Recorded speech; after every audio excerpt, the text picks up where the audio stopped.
வணக்கம் நண்பர்களே. இன்னைக்கு இந்த காலகட்டத்தில் பொதுவாக எல்லாரும் காணக்கூடிய ஒரு பிரச்சனை என்னன்னா, அவங்களுடைய முகத்தில் அதுவும் மூக்கில் முக்கியமாக இந்த பிளாக் ஹெட்ஸ் ஒயிட்ஸ்லெஸ் வந்து நிறையா வருது.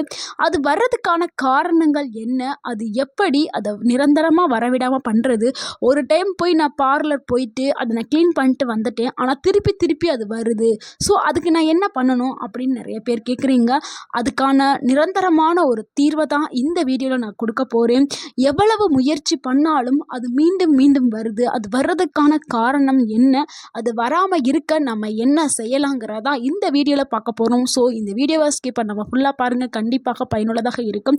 நம்ம பார்க்க போகிறது ரொம்ப எளிமையான ஈஸியான டிப்ஸ் தான். இதுக்காக வந்து நிறைய காசு செலவு பண்ணி பொருள் வாங்கி எதுவும் பண்ண போகிறதில்ல. நம்ம வீட்டில் இருக்கக்கூடிய பொருட்களை வச்சு தான் நம்ம பண்ண போகிறோம். அது என்னங்கிறத பார்க்கலாம் வாங்க. அதுக்கு முன்னாடி இந்த blackheads and whiteheads என்றால் என்ன, அது எதனால் வருது அப்படிங்கிறத ஃபஸ்ட் நம்ம தெரிஞ்சுக்கலாம். முதல்ல புரிஞ்சுக்கோங்க, இந்த blackheads and whiteheads ரெண்டுமே வந்து ஒன்று தான். அது பிளாக்காக இருக்குது, ஒயிட்டாக இருக்குது. அதுக்கான ரீசனை நம்ம பார்க்கலாம். அதுக்கு முன்னாடி இது எதனால் வருது அப்படின்னா, நம்ம உடலில் ஏற்படக்கூடிய அந்த உடலில் சுரக்கக்கூடிய சீபம் இருக்குல்ல, அந்த சீபம் வரக்கூடிய எண்ணெய், அந்த எண்ணெய் தான் சீபம் சொல்கிறோம். அடுத்து வந்து இறந்த செல்கள், இது எல்லாம் சேர்ந்து தான் நம்மளுக்கு இது வந்து பிளாக் ஹெட்டாகவும் ஒயிட் ஹெட்டாகவும் மாறி வருது. இது வந்து துளைகள் அடைக்கப்பட்டு அப்படி வர்றதுனால தான் இதை வந்து நம்ம பிளாக் ஹெட்ஸ் ஒயிட் ஹெட்ஸ் வரும். இது வந்து காற்றில் படும் பொழுது இது பிளாக் கலராக மாறுது. காற்றில் படாத அப்போ வந்து நம்மளுக்கு ஒயிட்டாக மாறுது. வேறு ஒன்றும் இல்லை, இரண்டுமே வந்து டெட் செல்கள் தான். இதை எப்படி க்ளீன் பண்ணுறது அப்படிங்கிறத பார்க்கலாம். இது வர்றதுக்கான காரணங்களை பார்த்துடலாம். அதிக அளவில் நம்ம உடலில் வந்து ஏற்படக்கூடிய எண்ணெய் உற்பத்தினால் நம்ம அதிகமாக ஆயில் வந்து அதிகமாக உண்ணும் பொழுது நம்மளுக்கு இது வர்றதுக்கு ஒரு காரணமாக இருக்குது. இன்னொரு காரணம் என்னென்னா, நம்மளுடைய முகம் வந்து எப்பவுமே சுத்தமாக இல்லாமல் இருக்கிறது. அதாவது நம்ம முகங்களை அடிக்கடி கழுவணும். அதாவது வெளியில் போகும்போதும் சரி, வீட்டில் இருக்கும் பொழுதும் முகங்களை அடிக்கடி கழுவணும். அதுக்கப்புறம் அதிகமாக மேக்கப் போடுறதுனாலையும் வரும். ஹார்மோன் உடலில் வந்து ஹார்மோன் மாற்றங்கள் ஏற்படும் பொழுது இந்த பிளாக் ஹெட்ஸ் ஒயிட் ஹெட்ஸ் வந்து வர ஆரம்பிக்கும். அடுத்து நம்ம முகங்களில் படக்கூடிய தூசி மாசுனாலையும் இந்த பிளாக் ஹெட்ஸ் ஒயிட் ஹெட்ஸ் வந்து வரும். ஸோ இந்த காரணங்களால் தான் வருது. இதை எப்படி கையாளணும், இதுக்கு என்ன மாதிரி ட்ரீட்மெண்ட் எடுக்கணுங்கிறத இப்போ பார்க்கலாம். நம்ம நிறைய பேர் என்ன பண்ணுவோம், பார்லருக்கு போய் ட்ரீட்மெண்ட் எடுத்திருப்போம். ஆனால் அதை ஒரு முறை எடுத்துகிட்டு வந்த பிறகு நம்ம என்ன நினைப்போம், இது பர்மனெண்ட்டாக போயிடும், இனிமேல் வராது அப்படின்னு நினைப்போம். ஆனால் சில நாட்கள்லேயே திருப்பி வர ஆரம்பிச்சிடும். ஸோ இதனால் நம்ம வீட்டில் இருக்கக்கூடிய பொருட்களை வச்சு ஈஸியாக நம்ம செஞ்சிடலாம். அது என்னங்கிறத இப்போ பார்க்கலாம். நம்ம ஃபஸ்ட்டு பார்க்க போகிற முதல் ஸ்டெப் என்னென்னா, ஆவி பிடிக்கிறது தாங்க. இதை நம்ம இங்கிலீஷில் ஸ்டீம் ட்ரீட்மெண்ட் அப்படின்னு நம்ம சொல்லுவோம்.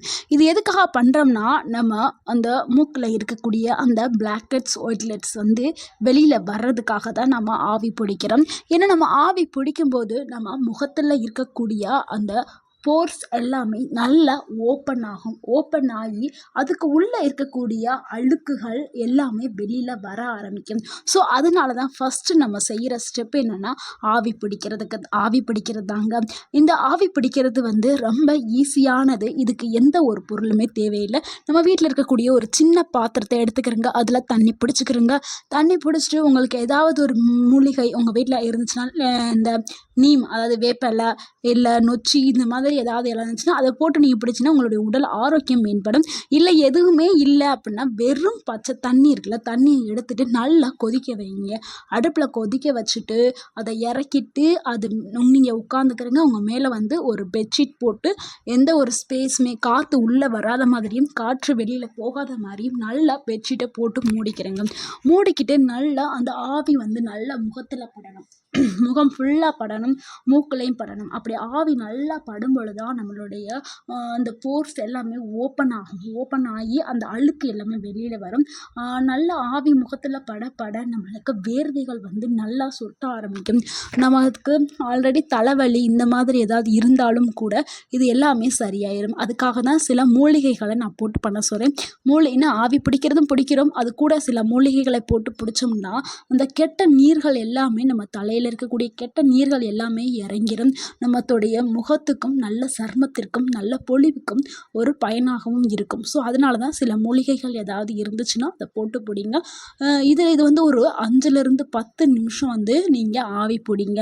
இதனால் என்னென்னா துளைகள் வந்து திறக்கிறதுக்கு உதவும். அதுக்கு உள்ளே இருந்த அழுக்குகள் எல்லாமே வெளியில் வர ஆரம்பிக்கும். இப்போ ஆவி நல்லா பிடிச்சி முடிச்சாச்சு. ஒரு 5லேருந்து 10 நிமிஷம் நல்லா ஆவி பிடிச்சிட்டங்க. போதும் அப்படின்னு நீங்கள் நினைக்கும்போது பெட்ஷீட்டை ரிமூவ் பண்ணிவிட்டு நீங்கள் வெளியில் வந்துட்டு அந்த உங்கள் முகங்களில் இருக்கக்கூடிய அந்த வேர்வை எல்லாத்தையும் ஒரு காட்டன் துணியை வச்சு நல்லா உங்களுடைய மூக்குக்கிட்ட அந்த பிளாக் ஹெட்ஸ் ஒயிட் ஹெட்ஸ் இருக்கக்கூடிய அந்த இடங்கள்ல வந்து நல்லா காட்டன் துணியை வச்சு அழுத்தி நல்லா தேய்க்கும் பொழுது இந்த போர்ஸ் ஓப்பன் ஆகிருக்கிறதுக்கும் அதுக்கும் அந்த காட்டன் துணியிலேயே வந்துடும், நல்லா தெரியும் உங்களுக்கு. நீங்கள் நல்லா அழுத்தி தேய்ங்க. அதுக்காக ரொம்ப அழுத்தி தேய்ச்சி ரத்தம் வர மாதிரிலாம் பண்ணாதீங்க. கொஞ்சம் லைட்டான ஒரு ப்ரெஷர் வந்து கொடுங்க. ஏன்னா ஆல்ரெடி ஓப்பன் ஆகி தான் இருக்கும். ஓப்பன் ஆகி இருக்கும் பொழுது அப்படி தேய்க்கும் பொழுது அழகாக தெரியும் உங்களுக்கு வந்து கையிலேயே அந்த காட்டன் கிளாத்லேயே அந்த அழுக்கு எல்லாமே வந்திருக்கும். உங்களுக்கு இப்போவே வந்து 100க்கு 90% வந்து உங்களுக்கு ரிசல்ட் வந்து கிடைக்க ஆரம்பிச்சிருக்கும். இது பண்ணின கொஞ்ச நேரம் சென்று அடுத்து செகண்ட் டிப்ஸ் என்ன பண்ணலாம்ங்கிறத இப்போ பார்க்கலாம். 2வது என்னென்னா பேக்கிங் சோடா. நம்ம சமையலுக்கெல்லாம் செய்வோம்ல, அந்த சோடா உப்பு தாங்க. அதாவது நம்ம போண்டா பஜ்ஜி இதெல்லாம் நல்லா புசு புசுன்னு வர்றதுக்காக நம்ம பேக்கிங் சோடா கொஞ்சமாக ஆட் பண்ணுவோம். அந்த சோடாவை நீங்கள் எடுத்துக்கிறங்க. அந்த சோடாவை வந்து கொஞ்சம் ஒரு டீஸ்பூன் எடுத்துக்கிட்டு அது கூட கொஞ்சமாக தண்ணி சேர்த்துக்கிறங்க. 2யும் நல்லா மிக்ஸ் பண்ணி பேஸ்ட் மாதிரி குழப்பிட்டு உங்களுக்கு எங்கே அந்த பிளாக் ஹெட்ஸ் இருக்குதோ முகத்தில் இருந்துச்சுன்னா முகங்களில் அந்த மூக்குக்கு ஓரமாகவோ இல்லை மூக்குக்கு நடுவில் எங்கெங்கே இருக்குதோ அங்கே எல்லா இடங்கள்லையும் வந்து நல்லா பேஸ்ட் மாதிரி நல்லா தடவிடுங்க. தடவிட்டு இதை ஒரு 5 நிமிஷம் அப்படியே வச்சுக்கிறங்க. அப்புறம் லைட்டாக காய ஆரம்பிக்கும். 5 நிமிஷத்துக்கு ஆனதுக்கப்புறம் 5 நிமிஷமும் 10 நிமிஷமும் ஆனதுக்கு அப்புறம் மெதுவாக தண்ணியில் அதாவது நார்மல் தண்ணி அதாவது குளிர்ந்த தண்ணியில் கழுவுங்க. இது பண்ணும் பொழுது உங்களுக்கு அந்த ஏற்கனவே ஆவி பிடிச்சோம்ல, ஆவி பிடிச்சதுக்கும் அதுக்கும் இதை பண்ணின உடனே அந்த போர்ஸ் ஓப்பன் ஆகி இருக்கும்ல, அதுக்குள்ளே உள்ள அழுக்குகளை இந்த சோடா வந்து அந்த பேக்கிங் சோடா வந்து சுத்தம் செஞ்சிடும். அழுக்குகளை நீட்டாக எடுத்துட்டு நம்மளுடைய நோஸை நல்லா சுத்தம் செஞ்சு கொடுத்துரும் இந்த பேக்கிங் சோடா. ஏன்னா சில அந்த பிளாக் ஹெட்ஸ்லாம் வந்து ரொம்ப நாள் இருக்கக்கூடியது, அதாவது நல்ல கருமையாக இருக்கக்கூடியது, சின்ன சின்னதாக இருக்கிறதெல்லாம் ஃபஸ்ட்டு நம்ம ஆவி பிடிச்ச உடனே பண்ண ட்ரீட்மெண்ட்லேயே வந்திருக்கும். சிலதெல்லாம் வந்து ஆழமாக இருக்கும். ஸோ அதெல்லாம் வராது. ஸோ அதனால தான் நம்ம பேக்கிங் சோடா ஆட் பண்ணுறோம். இதை பண்ணும் பொழுது கொஞ்சம் வர ஆரம்பிச்சிடும். அந்த 5%மே வந்து நீங்க ஆரம்பிச்சிடும். அடுத்து நம்ம ஹனி ப்ளஸ் லெமன் வந்து மிக்ஸ் பண்ணி ஒரு மாஸ்க் வந்து ரெடி பண்ண போகிறோம். 3வது டிப்ஸ் என்னென்னா, 1 டீஸ்பூன் வந்து ஹனி எடுத்துக்கிறங்க. அது கூட சில துளிகள் வந்து எலுமிச்சை சாறு வந்து எடுத்துக்கிறங்க. இது நல்லா மிக்ஸ் பண்ணி 10 நிமிஷம் வந்து நம்ம முகத்தில் வச்சிருந்து அதுக்கப்புறம் கழுவுங்க. ஏன் இதை 2யும் நம்ம ஆட் பண்ணுறோம்னா, தேன் வந்து நம்மளுக்கு ஒரு ஆன்டி பாக்டீரியலாக ஒர்க் ஆகுது. அடுத்து எலுமிச்சம்பழம் வந்து இந்த ஓப்பன் ஆகியிருக்கக்கூடிய அந்த போர்ஸ் எல்லாத்தையும் டைட்டன் பண்ணுறதுக்கு உதவி பண்ணுது. ஏன் நம்ம போர்ஸை வந்து டைட்டன் பண்ணுறோம், எலுமிச்சம்பழத்தை ஏன் சேர்க்க சொல்கிறோம்னா, அப்படியே அந்த ஹோல் எல்லாமே ஓப்பன்லேயே இருந்துச்சுன்னா அடுத்து ஏதாவது நம்ம வெளியில் போகும் பொழுது மாசு தூசி இதெல்லாம் திருப்பி நம்ம முகங்களுக்கு வர ஆரம்பிக்கும். ஸோ அதனால தான் ஆவி பிடிச்சதுக்கு அப்புறம் நம்ம கொஞ்சம் வெளியில் போகக்கூடாது. ஆவி பிடிச்சிட்டு வீட்டுக்குள்ளே இருங்க.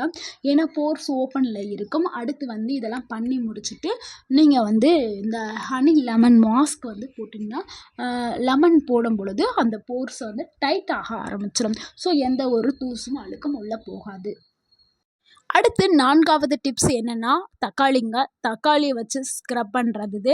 அதை ரப் பண்ணி எடுக்கணும். தக்காளியை அரை துண்டாக 2ஆக வெட்டிக்கிறங்க. அதில் ஹாஃப் மட்டும் யூஸ் பண்ணுங்க. அந்த அரை பீஸில் வந்து கொஞ்சோண்டு ஒயிட் சுகர் இருக்குல்ல, சீனி இருக்குல்ல, அந்த சீனியை லைட்டாக ஸ்ப்ரெட் பண்ணிவிட்டு நல்லா முகத்தில் வந்து நல்லா ஸ்க்ரப் பண்ணுங்கள். நல்லா ஸ்க்ரப் பண்ண உங்கள் முகத்தில் இருக்கக்கூடிய அந்த டெட் செல்கள், அழுக்குகள், மங்கு, மறை இது எல்லாமே மறைஞ்சு போயிடும். உங்களுக்கு நல்ல ஒரு இன்ஸ்டன்ட் பிரைட்னஸை கொடுக்கக்கூடியது, கலரை கொடுக்கக்கூடியது. தக்காளியில் லைக்கோபின் சொல்லக்கூடிய அந்த பிக்மெண்டேஷன் இருக்குல்ல, அது உங்களுக்கு நல்ல நிறத்தை கொடுக்கக்கூடியது. சருமத்தை நல்லா பொலிவு பெற செய்ய வைக்கும். ஏன்னா இதில் விட்டமின் சி வந்து அதிகமாக இருக்குது.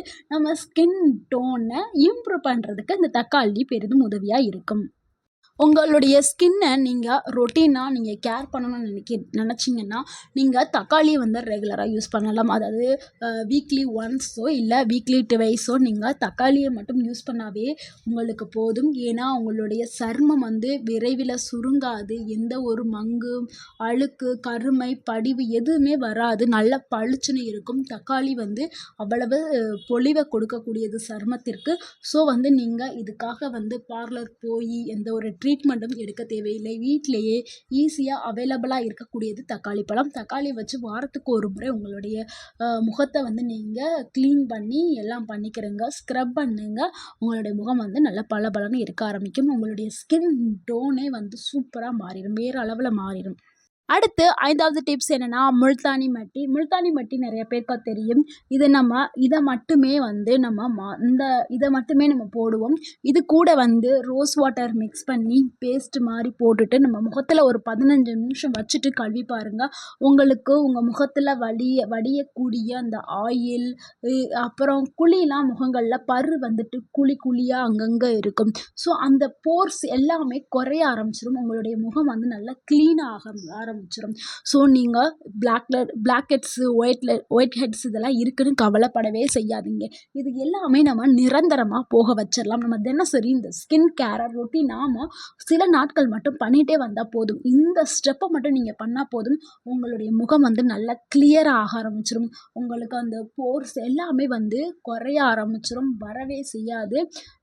உங்களுக்கு அற்புதமான ரிசல்ட்டை கொடுக்கக்கூடியது இந்த எல்லா ஸ்டெப்புமே.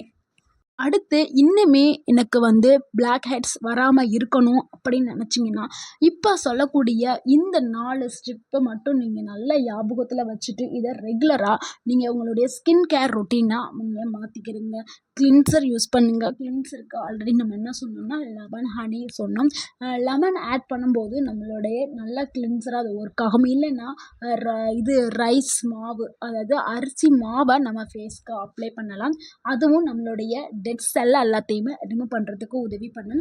அடுத்து தக்காளி நம்ம சொன்னோம்ல, தக்காளி வந்து வாரத்துக்கு 2 முறையோ இல்லை வாரத்துக்கு 1 முறையோ நம்ம யூஸ் பண்ணோம்னா அதுவும் நல்ல ரிசல்ட்டை நம்ம கொடுக்கும். அடுத்து வந்து டோனராக வந்து ரைஸ் வாட்டர், அதாவது நம்ம அரிசி களைஞ்ச தண்ணி இருக்குல்ல, அந்த தண்ணியை நீங்கள் யூஸ் பண்ணுங்கள். இல்லைன்னா க்ரீன் டீ இருக்குல்ல, க்ரீன் டீ அதையும் நம்ம டோனராக யூஸ் பண்ணிக்கலாம். முடிஞ்சளவு நம்ம வீட்டிலேயே ஈஸியாக கிடைக்கக்கூடியது அரிசி களைஞ்ச தண்ணி. எப்போவுமே நம்ம வந்து மதியானம் ரைஸ் வைப்போம். ஸோ அந்த தண்ணியை நீங்கள் ஸ்டோர் பண்ணி வச்சுக்கிறங்க, அதை டோனராக யூஸ் பண்ணுங்கள். இல்லைன்னா நீங்கள் அவ்வப்போது அரிசி களைஞ்சு சாப்பாடில் போடும்போதே மூஞ்சியை கழுவிக்கிறங்க டெய்லியும். ஸோ அது டோனராக யூஸ் பண்ணுங்கள். அடுத்து வந்து மாய்ஸ்சரைசிங் யூஸ் பண்ணுங்கள். அது காமடோஜெனிக் மாய்ஸ்சரைசிங்காக இருக்கணும். அதை மட்டும் நீங்கள் யூஸ் பண்ணுங்கள்.